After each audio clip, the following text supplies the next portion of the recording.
How's it going, everybody? My name's Will from Ghosthack, and today, well, actually not today, on a live stream a while ago, I heard somebody talking about a new genre called color bass, and I never really heard of it before. I did a little more research, and from what I understand, color bass is essentially the same as melodic riddim. Now, riddim is a subgenre of dubstep, don't let anyone tell you different, but if melodic riddim is a subgenre of riddim, and melodic riddim is color bass, that makes color bass like a subgenre of dubstep, I guess, if that's how any of this works. But regardless of its categorization, it appears that color bass is essentially very similar to riddim, except you're going to bring in more melodic elements. Most of the time it seems to be a little less dark, and it seems that the nasty riddim basses that you normally hear now have melodic nature to them. There's like a melodic timbre to the basses. And many times I hear on color bass, they'll actually vocode their basses with chords or melodies to kind of have the bass line play a melody and a chord progression. And you can do this with a vocoder or this one particular plugin called Morph. Now, I don't have Morph on this computer, so I'm going to be showing you how to use VOCODEX in FL Studio, but I actually have two different basses I'm going to show you today. This is the first one. Essentially, I wanted to make a kind of melodic riddim, color bass in Serum, but not use the vocoder and the chords. I wanted to show you how you could do it, without layering it that way. But I also made this bass right here using the vocoder and chords.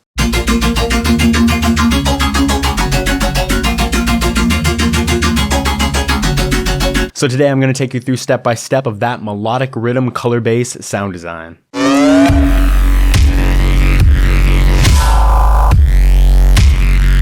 So first off, I just have a sub that I made in Citrus. If you want to know how to sub bass, then you can see how I make my sub basses in this video right here on the Ghosthack channel. But the first bass I'm going to go over is this one.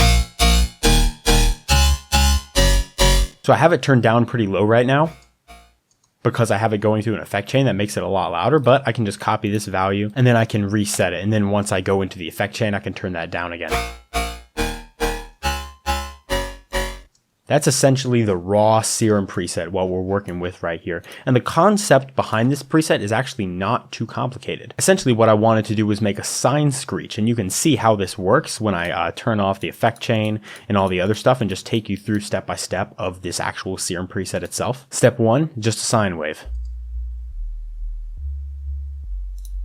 That's being modulated, the level right here with LFO4. If you have a subwoofer, you're wearing good headphones, and you may be able to hear it right now, but it's very low, so it may be hard to hear. But this is just basic sine wave moving around with this LFO doing this shape, and then I turn on oscillator B, which is also a sine wave, but I have it up 1 octave and also plus 7 semitones. And you can hear how it's moving around a little more dramatically than the other one. Maybe you can hear these two oscillators differently if I play a higher note. Now you can really hear what each of them are doing. And the reason I have this one up 7 semitones is that's going to drastically affect the actual tone of the sound itself. This is going to make it sound more harmonically rich. Because basic music theory, if you go up 7 semitones from your root note, you actually have a 5th harmonic right there. And that 5th harmony right there, it works in major scales, it works in minor scales, and it just kind of makes sense to the listener. And that's going to really affect the tone of our sound when we run it through a crap ton of distortion, which I'm going to show you in a minute. But the next thing I did is actually turn on the sub, which I'm just using as another sine wave. This one is up 1 octave. So now we have a sine wave down 2 octaves, up 1 octave, and up 1 octave and plus 7 semitones. So we have like 3 different ones going on right here, and the levels are all being modulated by LFO1. So now you can hear you have those sine harmonies. And then I actually have this filter right here, which is a peak 24. Which right now, isn't really doing much. It's not really boosting any harmonics. Originally, when I was making this, I assumed that it was actually boosting a harmonic because I was doing it after all these were applied. But, with and without it, you get a little bit of low boost, but not really too much. An important thing to understand though is that all of these oscillators are running through it and it is key tracked. So once I picked a frequency, this one is at 362 Hertz, I made sure that it was just locked to that point on the piano keys. Like it'll move up and down with the notes that I'm playing. Resonance all the way up, it's nice and fat. resonance all the way up. It's nice and fat, and it's just a peak 24 filter down here. So now that we're done with that, we move on to the effects section, and we're going to add a crap ton of distortion as the first thing, and immediately you will hear this result. You can hear when you distort all these sine waves together, it really has a huge impact on the sound and it makes it nice and thick. And this is where you start to hear the effect of this filter. Like if I turn this off and then turn it on, it generally just turns up the volume, it boosts this low frequency a little bit, and it just makes it kind of rich. And all of these sine waves play a part.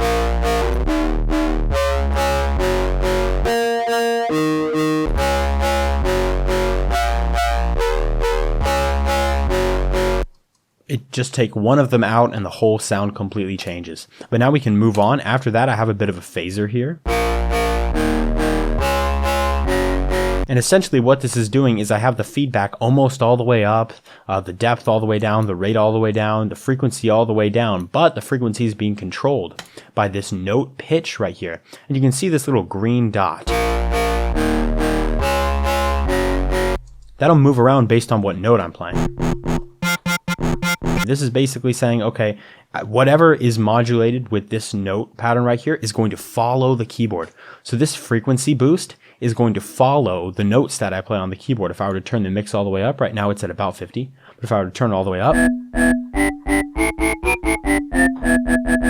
you can see those peaks and you can hear those peaks actually following the notes that I'm playing. And that's very important because we want it to kind of boost specific harmonics that I found in this area. And we wanted to boost those harmonics no matter what key I'm playing. So all I had to do is bring the frequency down, bring this sort of note controller here and add it all the way up right here. And then what I had to do was actually take a macro and then apply it to the frequency. I just applied it at any kind of level. Right now it's at 27% bipolar, I believe. And then I just found a nice spot in this with this macro. I found about 46%, but I can kind of move it around.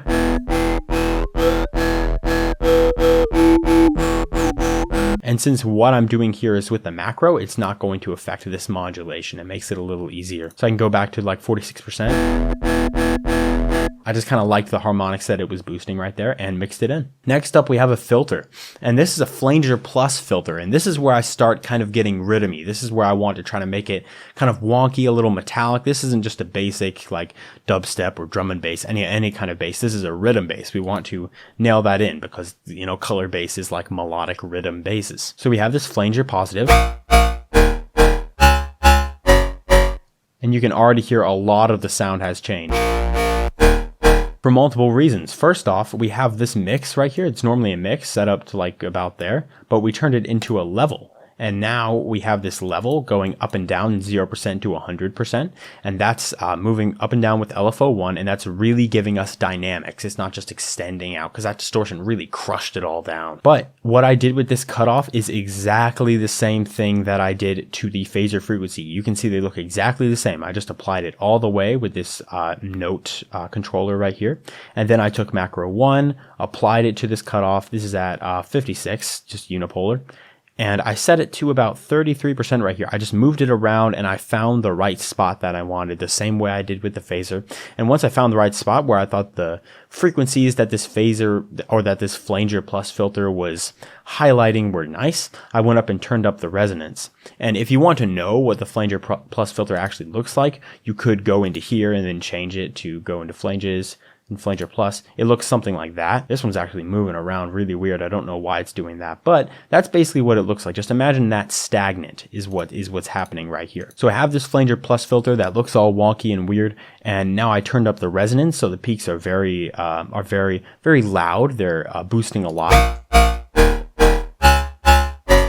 And I also have the pan position changed to 76%. After that, throw on a multiband compressor to just kind of crush it down and control it. We have a little bit of hyperdimension here. This is just basic. I just turned up the mix a little bit here and mix a little bit here, not too much. A little bit of flanging. Again, I didn't really change anything. I just turned up the mix, so we have a little bit of background swirling around. We have a chorus right here, which is very simple. This is my chorus preset that I use all the time. I just have the rate turned down low, delay 1 and delay 2 down pretty low, depth brought down a little bit, feedback low, and I turn the high pass filter on here. and then I just mix it in. And lastly, for this Serum preset, we have this delay, which this is the last thing we're going to do in Serum to do this little sort of Riddim effect, this metallic Riddim sound that you get. If I turn the mix all the way up, very metallic, very Riddim-y sounding. I have it on 128 right here. Both are on BPM and on link, so I just drag these until they both said 128. And then you can see what I've done with this EQ here. I just kind of brought this up and rolled down the lows, and I guess a little bit of the highs, but that doesn't matter too much. This is on ping pong, so it's very stereo sounding. It's kind of going back and forth, but really, really fast, so we don't notice it. And then I just mixed it in after I turned the feedback up.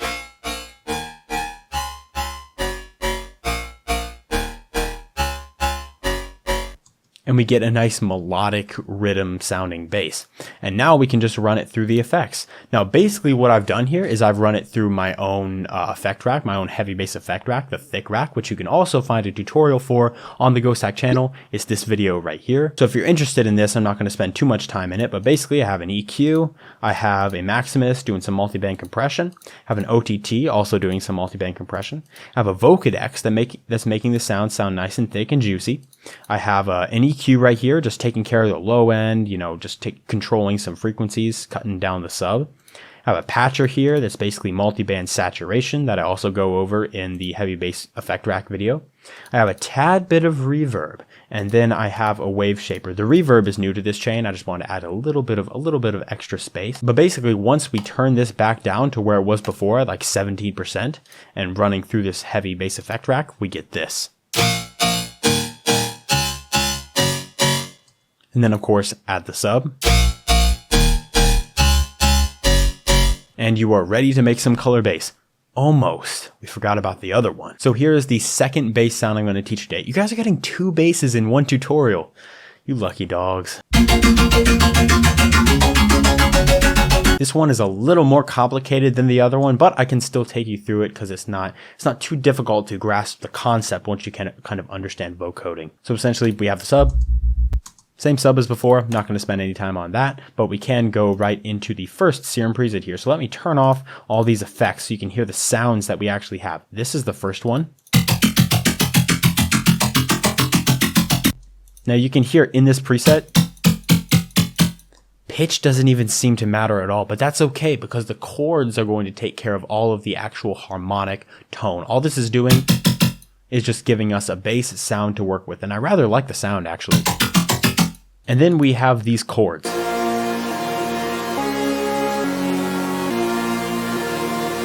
Which are they're just saw chords. There's nothing complicated about these at all. They don't even sound that great on their own, but they work good for basses. So first off, this preset is actually a preset that can be found in Riddim Revolution 2. This preset is called Chit Chat, and this is basically the default preset that I had already. I just made this a little bit tighter and then messed with the macros that they had there. It's pretty much the same thing. So I don't know if I'm going to do a full in-depth tutorial on this sound in particular. This is just something I decided to use. I decided to grab it in my own Ghosthack presets. Basically what we have going here is we have this sort of a growly wet wavetable that's going in through some filtering. That's playing on triplets right here. We have this modulation right here. That's kind of stepping up because there's a mirror warp mode, and that's going to slightly change the sound all of those 3 times it hits, so it goes do-da-dee, do-da-dee, do-da-dee. Also, these right here are controlling the band reject filter that give it a bit of talking motion. Makes it sound a little deeper and more throaty and vowely. Here's some more steps that slightly change the cutoff, and then we go into the effects where I'm adding distortion, hyperdimension, some flanging and phasing. I have this EQ doing this. That's just controlling the low end and bringing up kind of a high pass filter to add even more vowelliness. We have a multi-band compressor along with some delay, a chorus, bit of reverb. It makes for a pretty nice sound. It's pretty tight and it's good for Riddim. But I wanted to pick a slightly different sound than the first one to use for this vocoder just so we can be diverse in our Riddim bass selections. But basically what I have done is I have ran this through track 4. And then from track 4, I have ran it to track 5 and track 3. So basically what I've done here is, let's say I started out like this. It was just going through 4 and there were no effects on it. I now unroute it through the master And now I right click and routed this to the bass layer. And essentially this bass layer right now is just turning it up all the way. But I also went into the dry space right here and I right clicked, and instead of hitting route to this track, I hit sidechain to this track. That means that the signal is being sent to this track, but it's not being outputted. Like we wouldn't be able to hear it if you just sidechain something. And this track happens to be the same track that I have routed the chords to.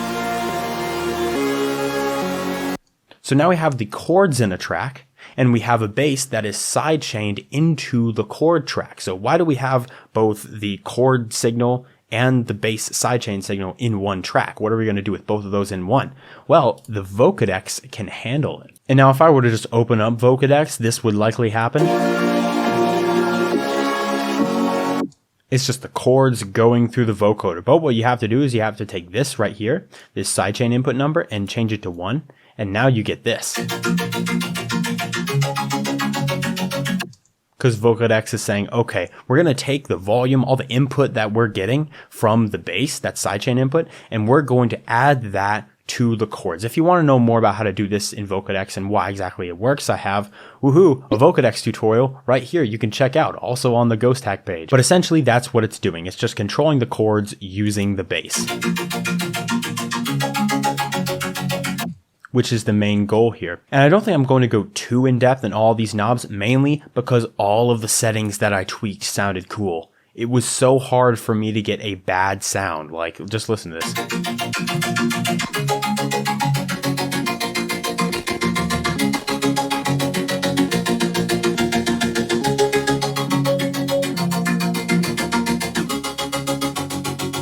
It just all sounds cool in its own way. So the ones that I had is I had this down, I had this up a little bit here, this up maybe a little bit higher, I had it up to here, I had this down a little bit. So that's basically what I did for VOCODEX. I didn't have to do too much. But before I get into the post-processing after VOCODEX, I just wanted to kind of cover that concept. But before I get into that, I'm just going to go ahead and show you the processing that I did on the main bass just coming in, the first bass signal. And essentially it's just an EQ. Before it was going into the VOCODEX, I just wanted to take down a little bit of this frequency.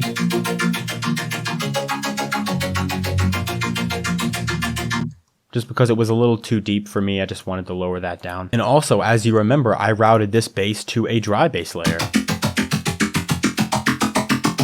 And all I wanted to do with this is just add this as a layer to the sound before, so we have both a little bit of the original bass playing and the chords at the same time. That's why I routed an audio signal to the bass layer and then the sidechain signal to the chord bass. I know this is getting a little bit complicated, but basically I have a bass that I'm using to control the chords. And then I also have the bass just outputting itself. So we have bass and chords being controlled by bass playing at the same time. It layers together nicely. And so I just EQ'd it down a little bit. I rolled off the low end, I rolled off some of the high end, controlled some of these frequencies. So it's not super sharp and heavy. It just layers with the other sound. Now onto the effects for this chord bass. We have SerumFX, first off, which if you have Serum, you can download SerumFX free. I have a little bit of delay here, which is doing the Riddim stuff. I have a chorus and a little bit of a downsample. So if we just hear the delay.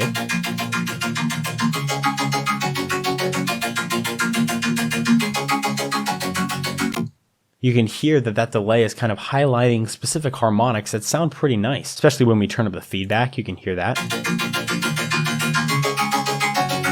It sounds pretty good when you layer that in, and you may see something in my project. This is actually at 139 BPM. Why is it at 139? Why not just go to 140? Because the time changed right here, this tempo, is going to affect the frequencies that this delay is actually delaying. So like right now I have it here. And I like the harmonics that it's boosting, but if I brought it to 140,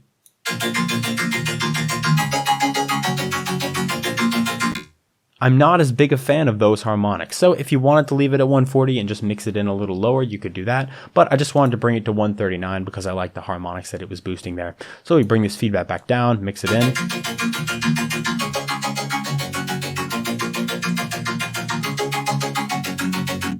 Add a little bit of chorus. This is pretty much the same chorus preset as before. Give it a little more space, add a little bit of downsample, just a little. To keep that crispy high end. And now we have Fruity Flanger. And essentially what I've done is I've turned down the rate all the way, and I just controlled the delay, the depth, and the feedback. I turned the feedback up a little bit, but when you control the delay and the depth and you turn down the rate, I just wanted to choose a spot where I thought the flanger sounded kind of cool, where it was just highlighting specific frequencies. You can see me using flangers and delays and stuff to create metallic tones all through this tutorial, but this is basically no different than that. I just used the Fruity default flanger to do so.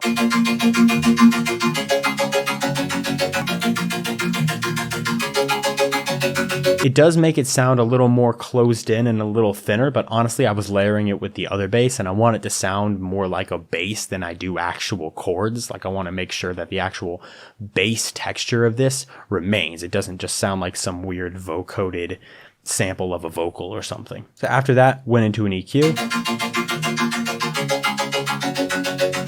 I controlled some kind of resonating frequencies down here, and then I just controlled some other parts here and there. You can see what I'm doing with this. Also, I completely cut the sub because we have to add the sub afterward. Next, I have this patcher, which I actually explained in my heavy bass thick rack tutorial. And this is basically just multi-band saturation. Makes it nice and loud. And lastly, we have a Maximus where I just brought down this isn't even doing anything. I just did this before. The lows aren't even peaking up high enough to get compressed anymore because I cut them beforehand. So basically the lows aren't really doing anything. The mid frequencies are just being chopped off just to make sure we don't have too many stray peaks. The high frequencies aren't doing much. And now we have the master here where I added a little bit of saturation to everything that goes over 0 dB. Just to kind of round it off. And then we layer it with the dry bass. And also layer it with a sub.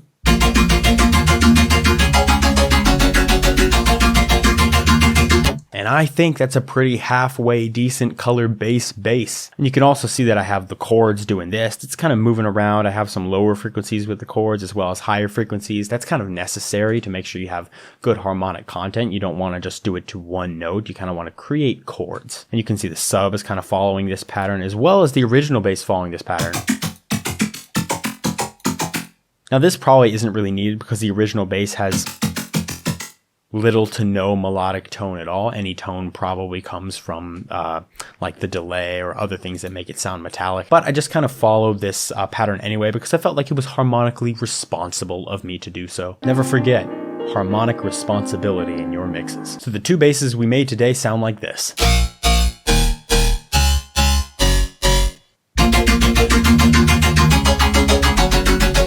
So there is how I made a couple of color bass, harmonic rhythm style basses, whatever you want to call it. This subgenre is fairly new, so there aren't a ton of people doing it right now, but I have listened to the few artists that are kind of pioneering it right now, and I feel like I have a pretty accurate idea of what these basses are supposed to sound like. If you think I did something wrong in this tutorial, or you have other tips you want to give to other people about this style, go ahead and comment it down below so other people can benefit from this tutorial as well as us, or we can benefit from this tutorial as well as you guys. That's a better way to put it. Sorry, the color bass is getting to my brain. It's psychedelic. So thank you all so much for watching, and I will see you in the next video. Happy producing.